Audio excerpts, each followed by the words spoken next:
You're a sports lady. I believe that's the professional term. Yes, it is.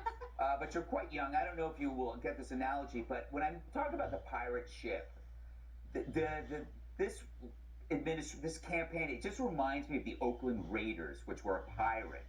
And they're the 1970s team, and it was like, it didn't matter what you looked like, it didn't matter what race you were, as long as you had a mission, which Al Davis said, just win, baby, you were allowed on the ship.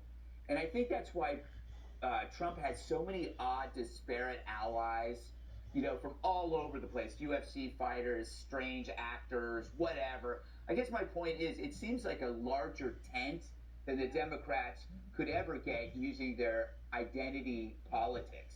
Yeah, well, what does it take to identify with Joe Biden? I mean, that would just be talking down about yourself, right? But when you look at Trump, and especially with what he just went through on Saturday, I mean, he is the definition of a warrior. He's a fighter. He's a leader. That's exactly what we need and want for this country. And so many people can identify with that. That's exactly why he had Dana White introduce him. And he asked him to do this weeks ago because he said, I want someone who truly knows the definition of a fighter. And I want that, to be relayed onto me at, the RNC. So that's why he had that. Even Mark Zuckerberg suddenly speaking highly of Donald Trump, calling him a badass.